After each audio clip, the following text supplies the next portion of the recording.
Avez-vous déjà pensé qu'une simple photo de classe pouvait cacher un destin brisé?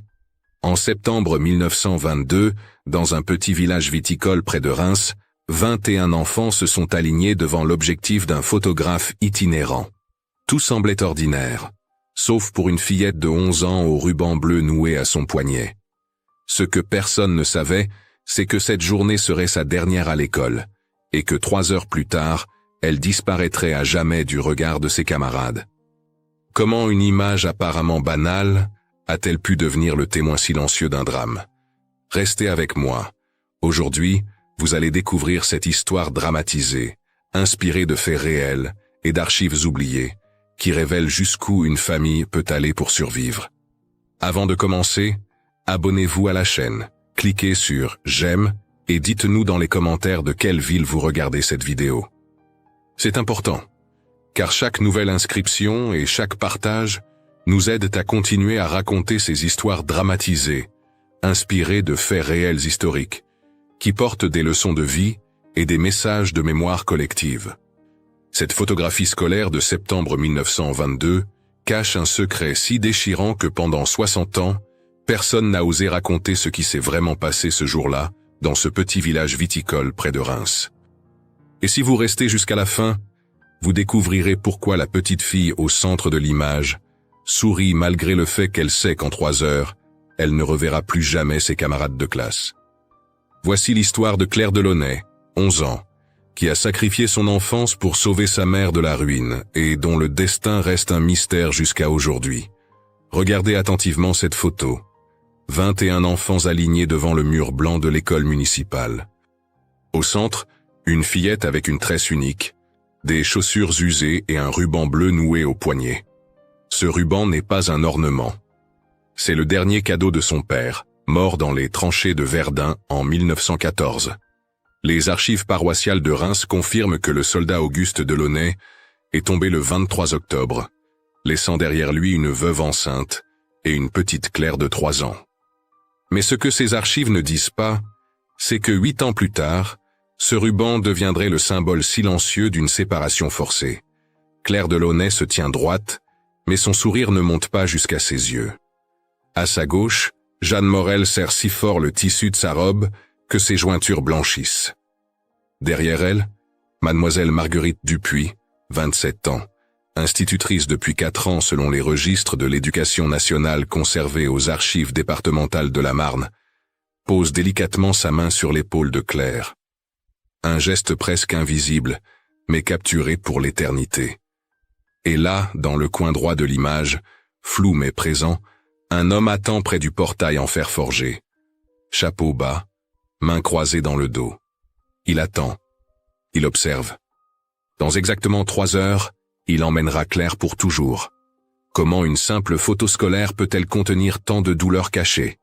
Pour comprendre, il faut revenir 48 heures en arrière, le matin du 15 septembre 1922, quand Marie Delaunay, remariée à Louis Bertrand, a reçu l'ultimatum du propriétaire de la vigne. 6 mois de loyer impayé. 92 francs de dette.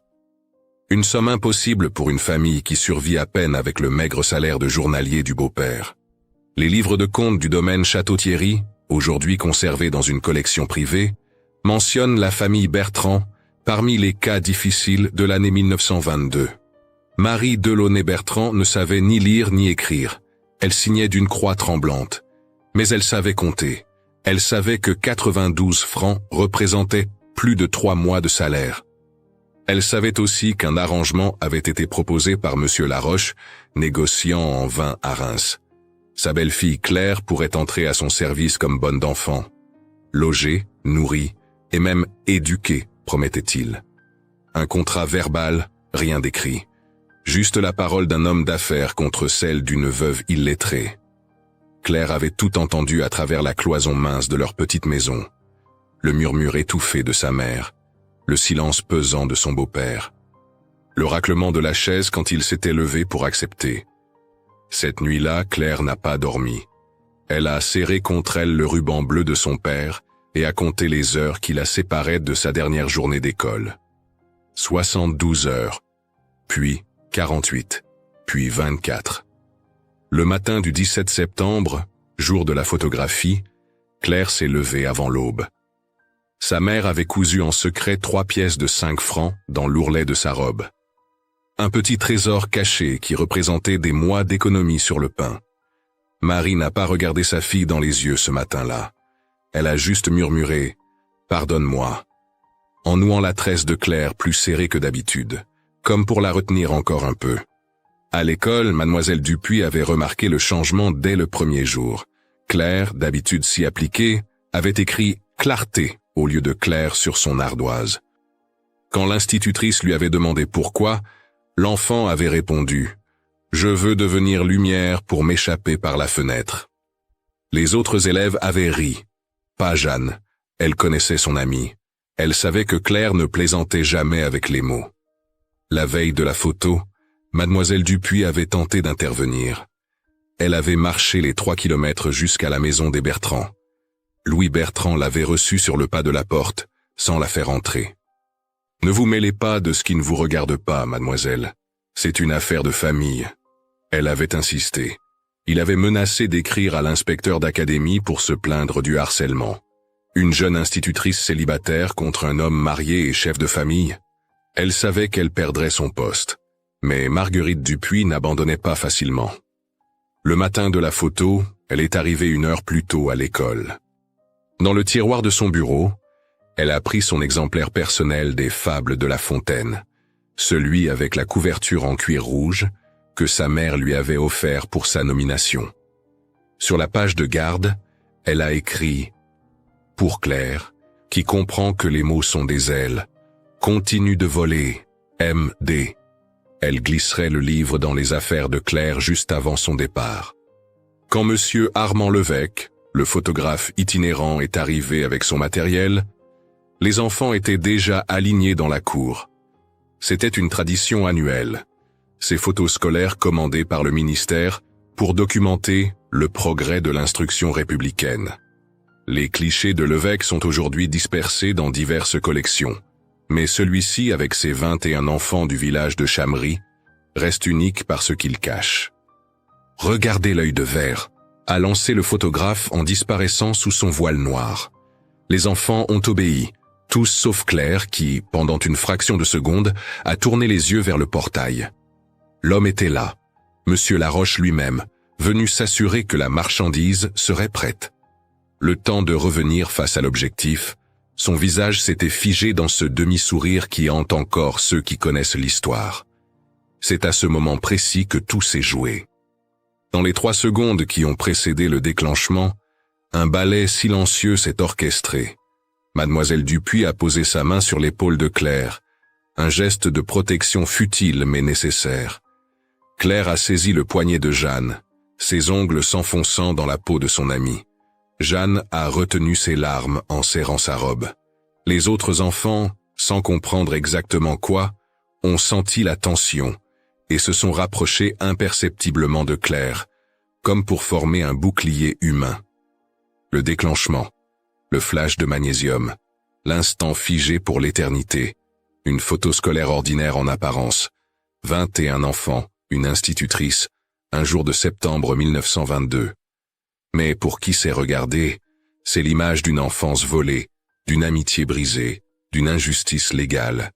C'est le portrait d'une époque où les enfants pauvres n'appartenaient pas vraiment à eux-mêmes. Septembre 1922, vallée de la Marne. Dans ces villages viticoles ravagés par la guerre 8 ans plus tôt, les mères cachaient encore leurs enfants quand elles entendaient des bottes sur les pavés. Les hommes revenus des tranchées sursautaient au moindre bruit sec. Louis Bertrand était de ceux-là. Les archives médicales militaires de l'hôpital de Reims mentionnent son nom parmi les gazés de 1917. Poumons brûlés, capacité de travail réduite, pension dérisoire. Un homme brisé qui avait épousé Marie Delaunay par pitié autant que par amour, adoptant la petite Claire sans jamais vraiment devenir son père. Le village de Chamery comptait 237 âmes selon le recensement de 1921. Tous se connaissaient, tous savaient. Quand la famille Bertrand avait commencé à s'endetter, les langues s'étaient déliées au lavoir communal. Madame Roussel, l'épicière, notait chaque achat à crédit dans son grand cahier noir. Monsieur Guillaume, le boulanger, fermait les yeux sur les retards de paiement mais ne pouvait plus se le permettre. Le curé Père Antoine priait pour les âmes, mais ne questionnait pas les décisions des hommes. Dans les témoignages recueillis 60 ans plus tard par le projet Mémoire d'enfance, plusieurs habitants âgés se souviennent encore du cas de la petite Delaunay. Claire avait grandi entre les vignes et les livres. Son père Auguste, avant de partir pour le front, était instituteur adjoint. Il avait appris à lire à sa fille dès l'âge de 4 ans. Après sa mort, Marie avait conservé ces quelques livres dans une malle, comme des reliques sacrées. Claire les connaissait par cœur. Les Misérables de Hugo, quelques contes de Perrault, un atlas usé de la France. Elle lisait et relisait, traçant du doigt les routes qui menaient loin de Chaméry, imaginant des vies où les petites filles ne disparaissaient pas. Ce que personne ne savait, c'est que Claire avait surpris une conversation 2 semaines plus tôt. Cachée derrière la haie du jardin des Laroche où sa mère faisait parfois des lessives, elle avait entendu Madame Laroche dire à sa cuisinière « Cette petite Bertrand fera l'affaire, elle sait lire, c'est rare pour une domestique. Elle pourra faire la lecture aux enfants. Et puis, à 11 ans, elle est assez grande pour travailler mais assez jeune pour ne pas causer d'ennui. » La cuisinière avait acquiescé. Comme la petite Mathilde l'année dernière? Un silence, puis Mathilde était plus fragile. Mathilde Perrin. Claire la connaissait de nom. Une fille du village voisin, partie servir chez les Laroche 1 an plus tôt. On disait qu'elle était tombée malade et avait été renvoyée chez une tante à Paris. Mais personne ne l'avait revue.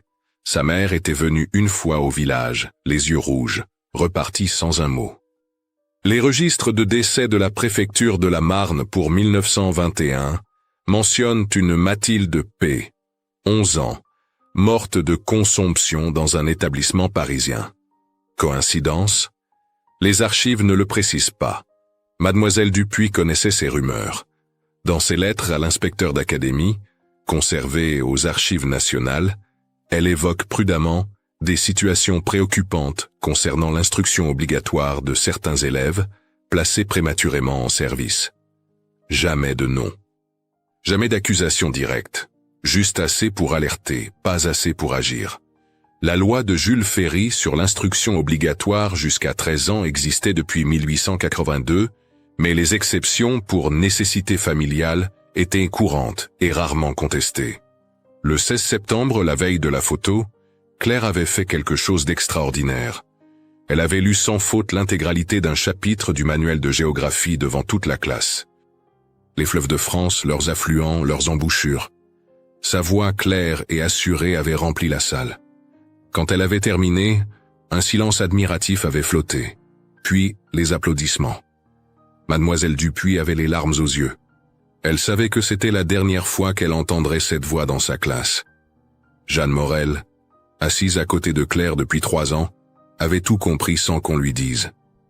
Les meilleurs amis ont ce 6e sens. La façon dont Claire lui avait donné sa plus belle plume d'oie, le petit caillou poli qu'elle avait glissé dans sa poche, en murmurant « pour te souvenir », les longs regards échangés pendant la récréation, comme si elles essayaient de mémoriser chaque détail du visage de l'autre. Les listes de présence de l'école montrent qu'après le départ de Claire, Jeanne a été absente pendant 2 semaines. Maladie, selon les registres. Chagrin, selon la vérité. Louis Bertrand n'était pas un mauvais homme. C'est ce qui rendait tout plus terrible. Dans le café du village, les hommes ne le jugeaient pas. Ils comprenaient. 6 mois de loyer, la menace d'expulsion, pas de travail stable avec ses poumons malades. Et puis cette offre de Laroche, 50 francs tout de suite pour dédommagement, et la promesse que Claire serait bien traitée. Le notaire du canton, maître Dubois, avait même dit que c'était une chance pour la petite. Éducation, formation, peut-être même un bon mariage plus tard avec un domestique de maison bourgeoise. Qui étaient-ils, les pauvres, pour refuser? Marie cousait la nuit en secret. Pas seulement les pièces dans l'ourlet. Elle avait pris un vieux drap et confectionné une petite poupée de chiffon. À l'intérieur, elle avait glissé une mèche de cheveux de Claire bébé, conservée depuis ses premiers mois. Sur le ventre de la poupée, elle avait brodé maladroitement « Ma Claire » avec du fil rouge arraché à son propre châle. Elle la cacherait dans le baluchon de sa fille, au dernier moment. Un morceau de mer pour les nuits solitaires à venir. Le matin du 17 septembre s'était levé dans une brume épaisse. Les vendanges approchaient et l'air sentait le raisin mûr. Claire s'était habillée lentement, passant ses doigts sur chaque vêtement, comme pour les graver dans sa mémoire. La robe bleue rapiécée mais propre, les bottines trop grandes héritées d'une cousine, le tablier blanc pour l'école, amidonné avec soin par sa mère, et le ruban bleu de son père, noué serré autour du poignet gauche. Au petit déjeuner, personne n'avait parlé. Louis Bertrand fixait son bol de chicorée. Marie émiettait du pain sans le manger. Claire avait avalé sa soupe en silence, puis s'était levée. « Je vais à l'école. » Sa mère avait fait un geste pour la retenir, puis s'était ravisée. Que dire? Que faire? L'impuissance a parfois le visage de l'indifférence. Sur le chemin de l'école, Claire avait rencontré le vieux père François, le fossoyeur du village. Il l'avait regardée étrangement, puis avait murmuré « Que Dieu te garde, petite ». Plus tard, on apprendrait qu'il avait vu la charrette de la Roche garée derrière l'église, prête pour l'après-midi. Il savait. Tout le village savait. Et personne n'a rien fait. 10 heures du matin, 17 septembre 1922. Le photographe Armand Levesque ajuste son appareil sous le voile noir. Dans 2h30, Claire Delaunay montera dans une charrette et disparaîtra. Mais pour l'instant, elle se tient droite parmi ses camarades, essayant de sourire comme on le lui a demandé. Ce que le photographe ne sait pas, c'est qu'il est en train de capturer le dernier moment d'une enfance, la dernière image d'une petite fille, qui existe encore en tant que Claire et non en tant que servante numéro 3 de la maison Laroche. Mademoiselle Dupuis avait tenté une dernière démarche ce matin-là. Avant l'arrivée des élèves, elle avait couru jusqu'au presbytère. Le père Antoine l'avait écoutée, les mains jointes, le regard fuyant. « Ma fille, les voies du Seigneur sont impénétrables. Cet enfant aura peut-être une vie meilleure en ville. Qui sommes-nous pour juger ?» Elle avait insisté. « Mon père, elle n'a que 11 ans. » Il avait soupiré. « L'âge légal de placement en service est de 10 ans avec autorisation parentale. Monsieur Bertrand est son tuteur légal depuis son remariage. Je ne peux rien faire. » Les registres paroissiaux confirment cette entrevue, notée sobrement. Visite de Mademoiselle Dupuis. Affaire familiale Bertrand. Pas de suite à donner. Claire savait que c'était sa dernière matinée. Dans la poche de son tablier, elle avait glissé 3 choses. Un bout de craie volé à l'école pour pouvoir continuer à écrire, même sur les murs s'il le fallait. Une feuille arrachée à son cahier où elle avait recopié un poème de Victor Hugo sur la liberté. Et une petite photo de son père, en uniforme, la seule qui existait, volée dans la malle de sa mère ce matin même. Elle se sentait coupable du vol, mais elle avait besoin de ce visage pour ne pas oublier d'où elle venait. Pendant que le photographe préparait son matériel, les enfants chuchotaient. Robert Mercier, 12 ans, le plus grand de la classe, s'était approché de Claire. « Mon père dit que tu pars aujourd'hui. » Claire avait hoché la tête. Pour toujours. Elle n'avait pas répondu. Robert avait alors fait quelque chose d'inattendu. Il avait sorti de sa poche son canif, son trésor le plus précieux, et l'avait glissé dans la main de Claire. « Pour te défendre », avait-il murmuré. Elle l'avait caché dans sa bottine gauche, sentant le métal froid contre sa cheville. Jeanne était restée collée à Claire toute la matinée. Elle avait apporté un morceau de ruban jaune, arraché à sa propre robe du dimanche, et l'avait noué autour du poignet droit de Claire, en miroir du ruban bleu.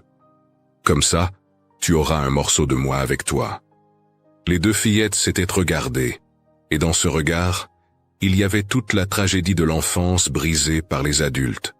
Les témoignages recueillis des années plus tard mentionnent que Jeanne n'a plus jamais porté de ruban jaune de sa vie. 11 heures. Le soleil était maintenant haut dans le ciel. Monsieur Laroche s'était rapproché du portail. Mademoiselle Dupuis l'avait vu et avait serré les dents. Elle connaissait sa réputation. Négociant prospère, 3 maisons à Reims, une épouse maladive et 4 enfants turbulents. Les domestiques ne restaient jamais longtemps chez lui.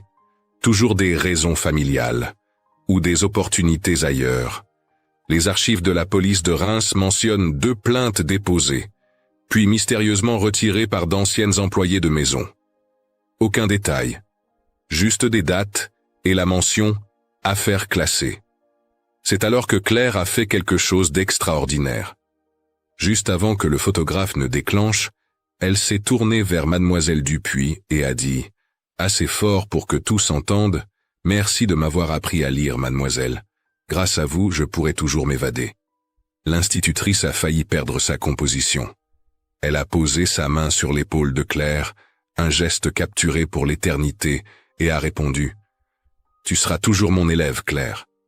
Toujours. » Le déclenchement approchait. Dans ces dernières secondes avant la photo, un phénomène étrange s'est produit. Tous les enfants, comme mus par un instinct collectif, se sont légèrement penchés vers Claire. Pas assez pour gâcher l'alignement, mais suffisamment pour que, sur la photo, on ait l'impression qu'elle est le centre de gravité de tout le groupe. Même les garçons habituellement turbulents se tenaient droits et solennels. Ils ne comprenaient pas tout, mais ils sentaient qu'ils étaient témoins de quelque chose d'important, de terrible. Le flash, la lumière aveuglante, puis le silence. Monsieur Levesque a émergé de sous son voile, satisfait. Parfait, une belle image pour les archives. Il ne savait pas qu'il venait de créer un document historique, une preuve visuelle d'une injustice légale.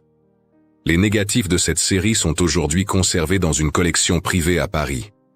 Le propriétaire, qui souhaite rester anonyme, affirme que cette photo particulière porte au dos une inscription au crayon. Chamery, septembre 1922. Noté, fillette au centre, expression particulière. Midi approchait. Les enfants devaient rentrer déjeuner chez eux avant de revenir pour l'après-midi. Mais Claire savait qu'elle ne reviendrait pas. Mademoiselle Dupuis a annoncé d'une voix qui tremblait légèrement. « Classe terminée pour ce matin. Cet après-midi, nous étudierons. » Elle s'est interrompue, incapable de continuer. Puis, se reprenant, « Nous étudierons la géographie, les routes de France. » Un choix cruel du destin, ou peut-être délibéré. Claire a rangé ses affaires lentement. Trop lentement. Les autres enfants sont partis un à un, certains lui jetant des regards inquiets, d'autres l'embrassant furtivement. Suzanne Petit, 8 ans, lui a donné sa bille préférée. Pierre Dumont a murmuré « courage en passant ». Même Jacques Martin, le garnement de la classe, s'est approché et a maladroitement tapoté son épaule avant de s'enfuir, gêné par son propre geste de tendresse. Quand la classe s'est vidée, il ne restait que Claire, Jeanne et mademoiselle Dupuis. L'institutrice a sorti de son bureau le livre à couverture rouge, Les Fables de La Fontaine. Elle l'a tendu à Claire. Pour que tu te souviennes que même les plus petits peuvent être les plus malins. Claire a pris le livre, l'a serré contre sa poitrine. À l'intérieur, caché entre les pages, mademoiselle Dupuis avait glissé 3 billets de 5 francs, ses économies du mois. Au cas où, a-t-elle murmuré. Jeanne pleurait maintenant sans retenue. Elle a sorti de sa poche un petit carnet qu'elle avait fabriqué elle-même, avec des feuilles pliées et cousues. Sur la première page, elle avait écrit « Pour Claire, mon amie pour toujours. Écris-moi tes pensées quand tu seras loin. » Les pages suivantes étaient vierges, attendant des mots qui ne viendraient peut-être jamais. Sur la dernière page, elle avait dessiné maladroitement 2 fillettes se tenant la main sous un soleil souriant. Il était 12h15. Par la fenêtre, on voyait Louis Bertrand qui attendait sur la route. Il n'osait pas entrer dans la cour de l'école. La honte peut-être, ou la lâcheté. Claire a regardé une dernière fois la salle de classe, le tableau noir où elle avait si souvent écrit. Son pupitre gravé de ses initiales, la carte de France au mur, avec ce petit point qui marquait Chamery et tous ces chemins qui partaient vers l'inconnu. Elle a mémorisé chaque détail, sachant qu'elle devrait vivre de ses souvenirs pendant longtemps, peut-être pour toujours. 13h, 17 septembre 1922. La charrette de Monsieur Laroche est maintenant garée devant l'école. Les chevaux piaffent, impatients. Dans la maison des Bertrand, Marie emballe les maigres affaires de sa fille dans un baluchon de toile. Ses mains tremblent. Elle glisse la poupée de chiffon entre 2 robes rapiécées, y ajoute une paire de barres accommodées, un peigne édenté, un morceau de savon. Chaque objet est une déchirure. Louis fume sa pipe dehors, le regard perdu vers les vignes. Il ne supporterait pas de voir le visage de sa femme en cet instant. Claire marche lentement vers la maison, flanquée de Jeanne qui refuse de la lâcher. Mademoiselle Dupuis les suit à distance, comme une garde d'honneur impuissante. Sur leur passage, les rideaux bougent derrière les fenêtres. Tout le village observe. Madame Roussel sort de son épicerie et tend à Claire un petit paquet. « Des caramels pour le voyage », murmure-t-elle avant de rentrer précipitamment, les yeux humides. Le boulanger Guillaume fait de même avec un quignon de pain encore chaud. Ces petits gestes de bonté qui ne changent rien mais disent tout. Devant la maison, Marie attend sur le seuil. Elle a mis sa robe du dimanche, celle qu'elle porte pour les enterrements. Quand elle voit Claire approcher, quelque chose se brise en elle. Elle court vers sa fille, la serre dans ses bras avec une force désespérée. Claire sent les larmes chaudes de sa mère dans ses cheveux, entend les mots étouffés. « Pardon, pardon, pardon ». Mais Claire ne pleure pas. Elle a décidé d'être forte. Pour sa mère, pour elle-même, pour survivre à ce qui l'attend. Louis Bertrand s'approche enfin. Il ne regarde pas Claire dans les yeux.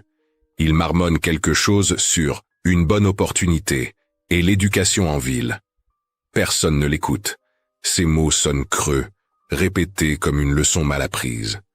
Les documents notariés retrouvés plus tard montrent qu'il a touché 50 francs ce jour-là.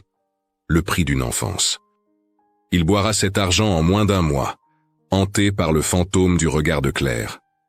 14 heures. Monsieur Laroche s'impatiente. Il tape sa canne contre la roue de la charrette. Nous avons de la route à faire avant la nuit. Sa voix est sèche, administrative.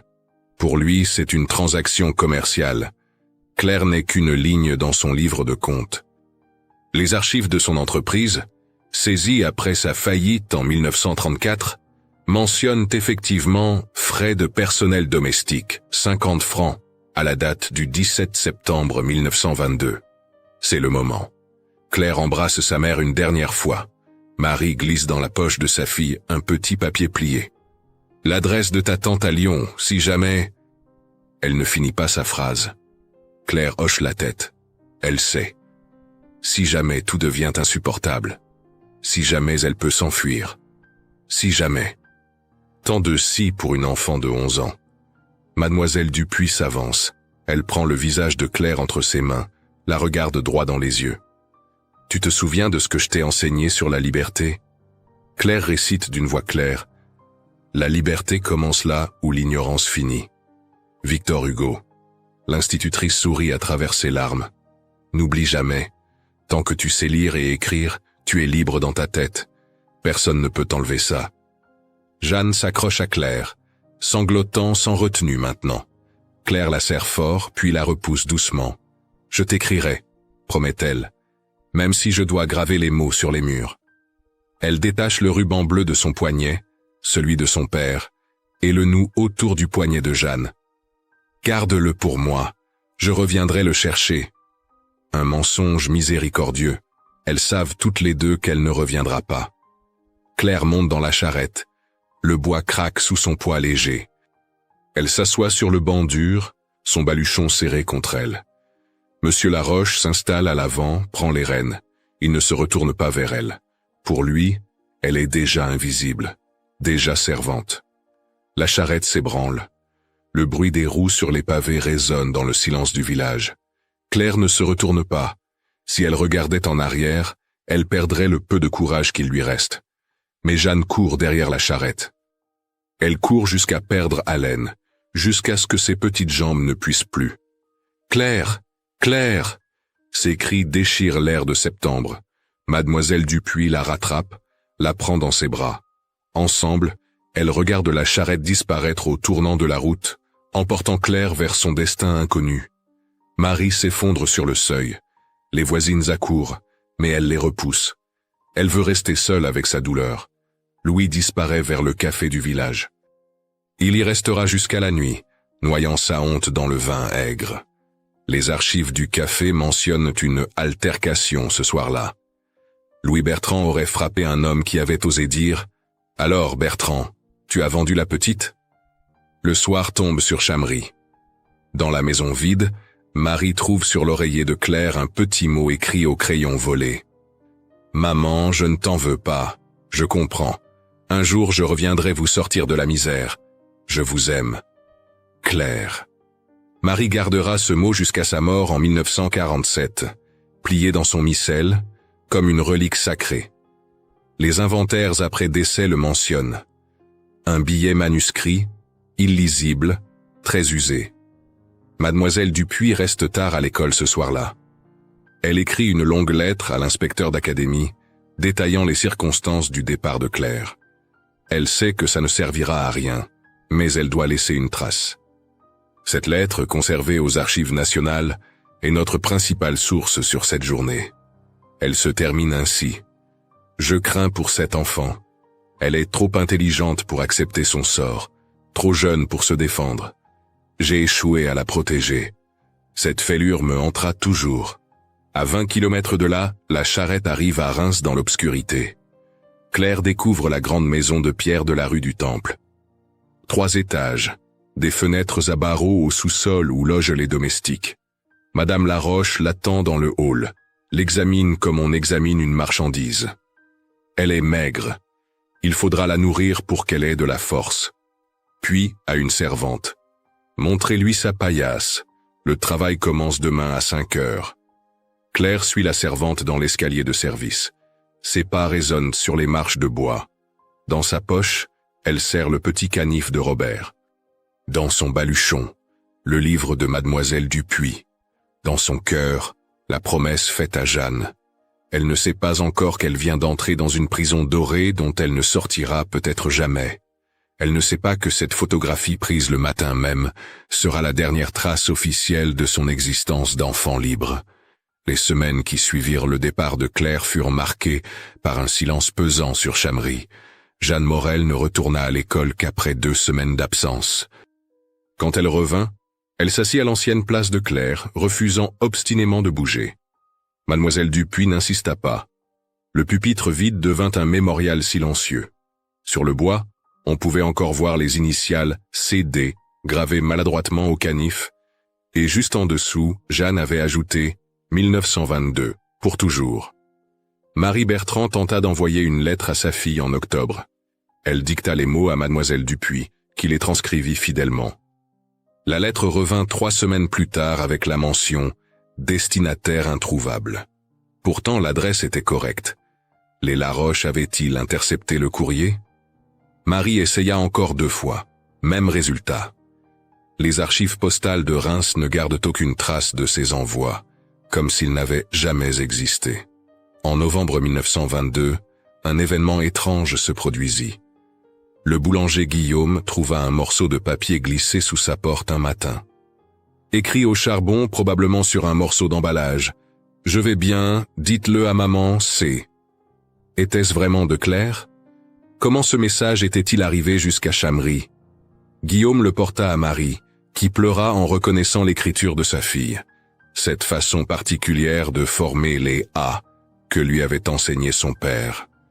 Le message fut gardé comme un trésor, mais aucun autre ne suivit. L'hiver 1922-1923 fut particulièrement rude. À Reims, dans les registres de l'hôpital Saint-Remy, on trouve la mention d'une Claire D, 11 ans, domestique, admise en janvier pour épuisement et malnutrition. Coïncidence? Le dossier médical a disparu, mais l'entrée administrative demeure. Durée d'hospitalisation 3 jours. Payeur, Monsieur Laroche. Diagnostic de sortie, apte au travail.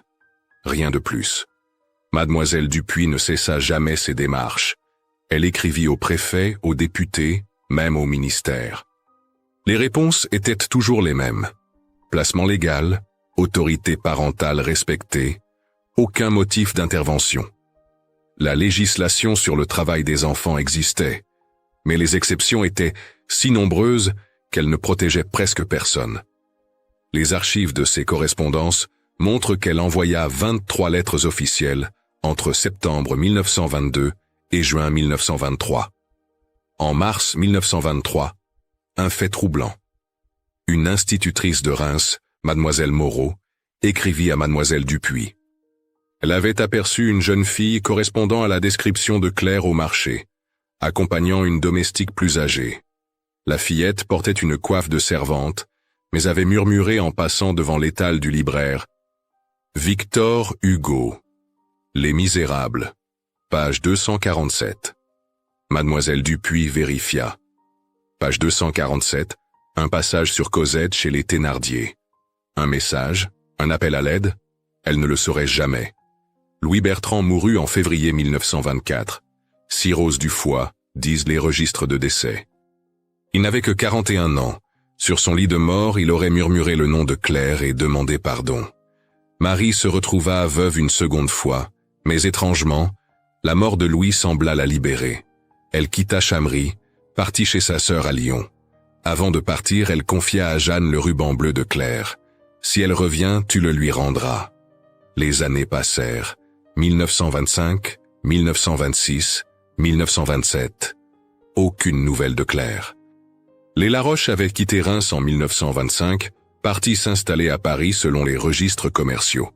Avait-il emmené Claire? L'avait-il renvoyée? Personne ne savait. Mademoiselle Dupuis engagea même un détective privé avec ses économies. Il revint bredouille. C'est comme si elle n'avait jamais existé après septembre 1922. Puis, en 1928, un indice. Dans une librairie d'occasion du quartier latin à Paris, un exemplaire des Fables de La Fontaine avec une couverture de cuir rouge fut mis en vente. À l'intérieur, l'inscription de Mademoiselle Dupuis. Et dans les marges, des notes au crayon d'une écriture adulte mais tremblante. Je me souviens, Mademoiselle D avait raison. La liberté dans la tête. Le libraire ne se souvenait pas qui avait vendu le livre. Une jeune femme, peut-être, avec un châle qui cachait son visage. Jeanne Morel grandit, devint institutrice elle aussi. Elle garda toujours la photographie de septembre 1922 dans son bureau. À chaque nouvelle classe, elle regardait les fillettes de 11 ans et cherchait Claire dans leur visage. En 1942, pendant l'occupation, elle cacha 3 enfants juifs dans son école. Quand on lui demanda pourquoi elle prenait ce risque, elle répondit simplement « Pour Claire.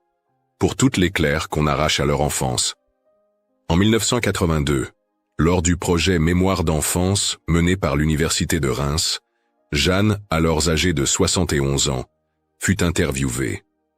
Elle sortit la photographie, jaunâtre, mais intacte. Elle pointa Claire du doigt.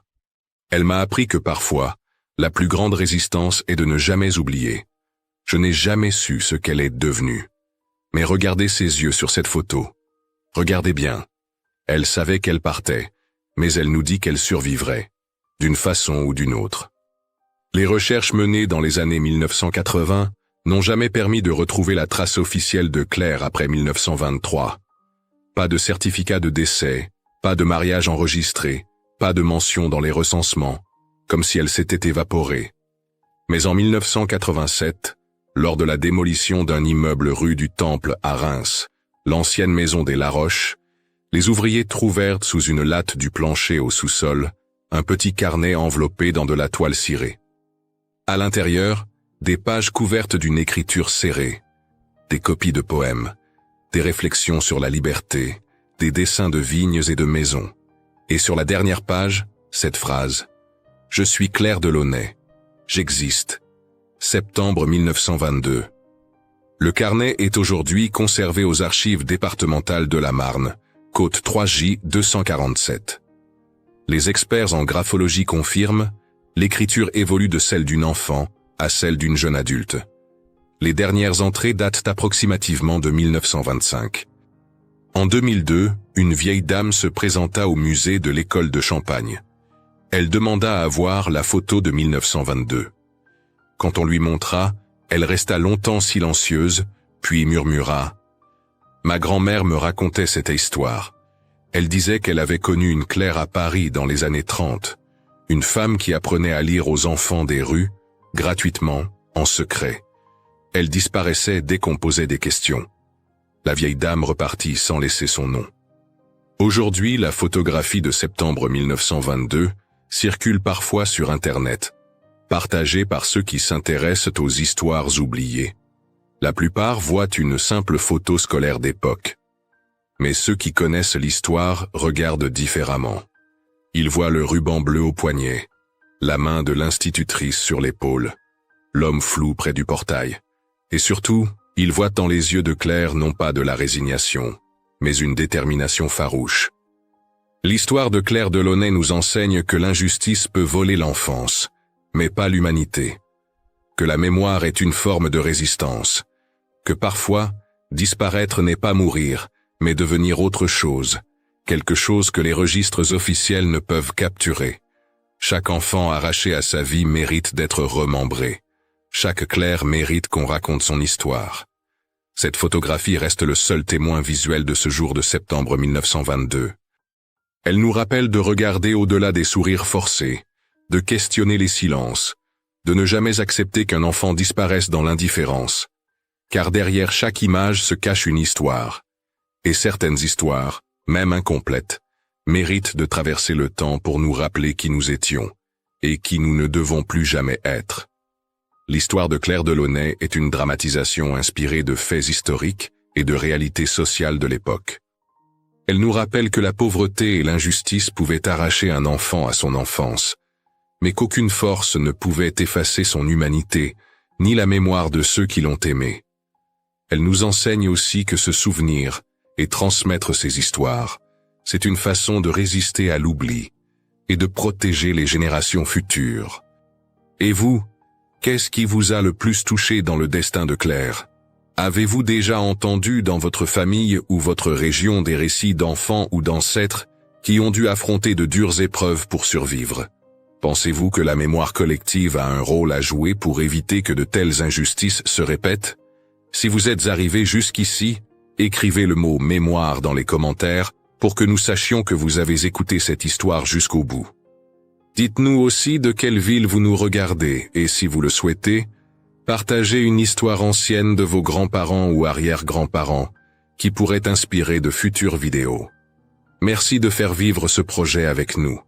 N'oubliez pas de vous abonner à la chaîne, d'aimer la vidéo, d'activer la cloche, de la partager ou de laisser un commentaire.